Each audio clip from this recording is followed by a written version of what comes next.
అందరికీ నమస్తే. నేను మీ Ashok Kumar. Welcome to our channel. Nagababu గారికి మినిస్ట్రీ పోస్ట్ అంటే ఇస్తున్నారని చెప్పి మనం వింటానే ఉన్నాము. అసలు దానికి సంబంధించి సరికొత్త అప్డేట్తో అయితే మీ ముందుకు వచ్చాను. అసలు ఆయనకి మినిస్ట్రీ పోస్ట్ ఇస్తున్నారా, ఇవ్వట్లేదా, అసలేంది కథ? నాగబాబుకు జలక్కు ప్రధానంగా ఒక పేపర్ ఏదో రాసుకొచ్చింది.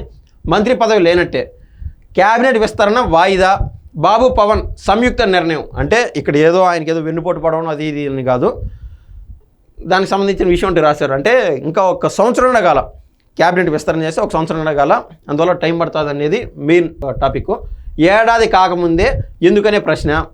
అంటే పవన్ కళ్యాణ్ గారు కూడా ఒప్పుకున్నారు దీనికి. బాబు గారు పవన్ కళ్యాణ్ గారు ఇద్దరు సంయుక్త నిర్ణయం. అది అసమ్మతి తలెత్తవచ్చనే భయము. ఇటీవలే ఎమ్మెల్సీ అయిన నాగబాబు త్వరలో మంత్రి అవుతారని ప్రచారం. విస్తరణ వాయిదాతో ఆశలపై నీళ్లు. పెద్ద న్యూస్ కాదని నేనైతే అనుకుంటున్నాను. మహా అంటే ఒక 4-5 నెలలు పడుతుంది. ఒక సంవత్సరం దాటిన తర్వాత మళ్ళీ మంత్రివర్గ విస్తరణ చేస్తారు. ఆటోమేటిక్గా ఆయన మంత్రి పదవి అంటే దొక్కుతుంది. ఏపీలో మంత్రివర్గ విస్తరణపై జోరుగా ప్రచారం జరిగింది.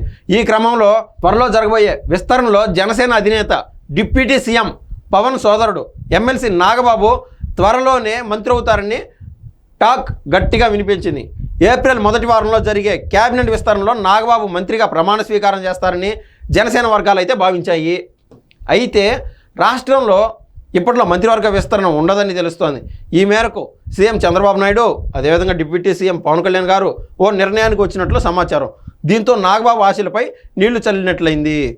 ఇటీవలే ఎమ్మెల్యే కోట ఎమ్మెల్సీ ఎన్నికల్లో నాగబాబు ఏకగ్రీవంగా గెలుపొందిన సంగతి అందరికీ తెలిసిందే. మొత్తం మీద ప్రస్తుతానికి ఒక సంవత్సరంలో కంప్లీట్ కాల మన రాష్ట్ర మంత్రివర్గం విస్తరణను చోటు చేసుకొని ఏ ఒక్క మంత్రి కూడా ఆ అవినీతి చేసినాడనో ఈ అవినీతి చేసినాడనో లేదంటే పలానా మంత్రి పనితీరు బాగలేదనో ఎవరి పేరు మీద మనమైతే ఇటువంటి విమర్శలు అంటూ వినలేదు. ఏది ఏమైనా కూడా ఒక 3 నుంచి 4 నెలలు పోయిన తర్వాత, అంటే ఒక సంవత్సరం దాటిన తర్వాత, ఒక సంవత్సరం దాటి ఒక 2 నెలలు దాటిన తర్వాత, అంటే బహుశా ఒక సెప్టెంబర్ సమయానికి మంత్రివర్గ విస్తరణ అంటూ జరుగుతుంది. ఆ సమయానికి ఖచ్చితంగా, అంటే నో డౌట్ నాగబాబు గారికి అయితే ఖచ్చితంగా మంత్రివర్గ విస్తరణలో చోటు అంటూ దక్కుతుంది. ఉగాది తర్వాత మంత్రివర్గ విస్తరణ ఉండడం ఖాయమని కూటమి వర్గాలు కూడా భావించాయి. అయితే తాజాగా క్యాబినెట్ విస్తరణను బాబు పవన్ కళ్యాణ్ గారు తాత్కాలికంగా వాయిదా వేసినట్టు సమాచారం. ఇందుకు అసమ్మతి భయంతోనే. సహజంగా అది టీడీపీనా, బీజేపీనా, జనసేననా, దేశంలో ఏ పార్టీలు ఉన్నా కూడా సహజంగా ఆలోచన ఇదే విధంగా ఉంటుంది. అసమ్మతి అనే భయంతోనే ఏపీలో మంత్రివర్గ విస్తరణ వాయిదాకు CM Chandrababu Naidu, deputy CM Pawan Kalyan చర్చించే నిర్ణయం తీసుకున్నట్లు తెలుస్తోంది. కూటమి ప్రభుత్వం ఏర్పాటై ఇంకా ఏడాది కూడా పూర్తి కాలేదు. ఏడాదిలోపే మంత్రివర్గ విస్తరణ చేయడం, వారిలో కొంతమంది మంత్రులను తొలగిస్తే అసమ్మతి నెలకొనే అవకాశం ఉంటుందని CM Chandrababu Naidu, deputy chief minister Pavan Kalyan గారు అభిప్రాయపడినట్లు తెలుస్తోంది. మంత్రి పదవులు ఇచ్చి ఏడాది కాకముందే కొందరిని తొలగిస్తే కూటమిపై నెగిటివిటీ స్ప్రెడ్ అయ్యే అవకాశం ఉందని బాబు పవన్ కళ్యాణ్లో భావిస్తున్నట్టు తెలుస్తోంది. కొంతకాలం గడిచిన తర్వాత నాగబాబు మంత్రి పదవి గురించి ఆలోచిద్దామని, అప్పటి వరకు జనసేన పార్టీ ముఖ్య బాధ్యతల్లో కొనసాగించాలని పవన్ కళ్యాణ్ గారు నిర్ణయం తీసుకున్నట్లు చెబుతున్నారు. మొత్తం మీద ఈ గ్యాప్ లోపు నాగబాబు గారికి అయితే జనసేనలో కీలక బాధ్యతలు అప్పగించి పార్టీని మరింత పటిష్టంగా తయారు చేసే విధంగా ఆయన అంటూ వినియోగించుకోనున్నారు. మంత్రి పదవి కోసం ఆగాల్సిందే. ఎమ్మెల్సీ నాగబాబు తన క్యాబినెట్లోకి తీసుకుంటానని సాక్షాత్ సీఎం చంద్రబాబు నాయుడు గత ఏడాది ప్రకటించిన సంగతి తెలిసిందే. అప్పటి నుంచి రాష్ట్ర రాజకీయాల్లో ఆసక్తికర పరిణామాలు జరుగుతున్నాయి. ఎప్పుడు నాగబాబును క్యాబినెట్లోకి తీసుకుంటారు అనే దానిపై ఉత్కంఠగా జన సైనికులు ఆశగా ఎదురు చూస్తున్న పరిస్థితి నెలకొంది.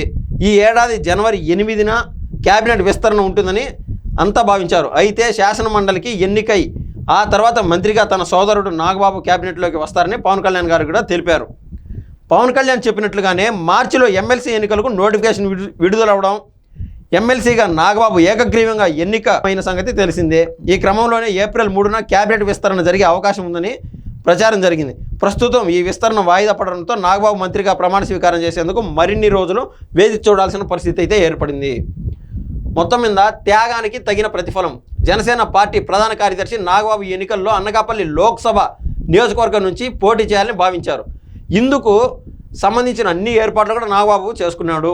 నామినేషన్ వేసేందుకు అంతా రెడీ అవుతున్న తరుణంలో పొత్తులో భాగంగా అనకాపల్లి పార్లమెంటు సీటును నాగబాబు వదులుకోవాల్సి వచ్చింది. మనం ఆ మధ్య కూడా చూసాం. వైసీపీకి సంబంధించిన 3 రాజ్యసభ ఎంపీలు రాజీనామా చేసినప్పుడు ఆ 3లో జనసేనకు ఒక అవకాశం ఉందని, అవకాశాన్ని నాగబాబు గారికే ఇస్తున్నారు, అంటే నాగబాబు గారు రాజ్యసభ ఎంపీ అవుతున్నారని చెప్పి మనం అందరం అనుకున్నాం. కానీ మరి సమీకరణాల దృష్ట్యా బీజేపీ వారు మళ్ళీ రాజ్యసభ ఆ సీటు కావాలని కోరుకోవడం, కాబట్టి బై డిఫాల్ట్గా ఈయనకు ఎమ్మెల్సీ పదవి దక్కింది. ఆ సీటుకు బీజేపీ అభ్యర్థి సీఎం రమేష్కు కూటమి కేటాయించింది. ఈ క్రమంలో అనకాపల్లి లోక్సభ స్థానం త్యాగం చేసిన నాగబాబుపై కూటమి పార్టీలోనూ సానుకూలత ఉంది. ఈ క్రమంలోని మంత్రి పదవితో నాగబాబుకు న్యాయం చేయాలని భావించాయి. ఈ క్రమంలో నాగబాబుకు ఎమ్మెల్యే కోట ఎమ్మెల్సీ పదవి ఇచ్చి మంత్రివర్గంలోకి తీసుకుంటారన్న ప్రచారం కూడా జరిగింది. అనుకున్నట్లుగానే నాగబాబుకు ఎమ్మెల్సీ అయ్యారు. కానీ మంత్రి పదవి భరించకపోవడం మాత్రం మరింత టైం పట్టే అవకాశం ఉంటుంది. ఇదండి ప్రధానంగా ఆర్టికల్ రాసుకొచ్చారు. సో మొత్తం మీద అతి త్వరలో కాకుండా ఒక 4-5 నెలల్లో మంత్రివర్గ విస్తరణ జరుగుతుంది. ఆ టైం వరకు నాగబాబు గారు జనసేన పటిష్టత కోసం ఆయనంటూ పనిచేయనున్నారు. ఇది ఇవాళ ముఖ్యమైన విషయం. ధన్యవాదాలు.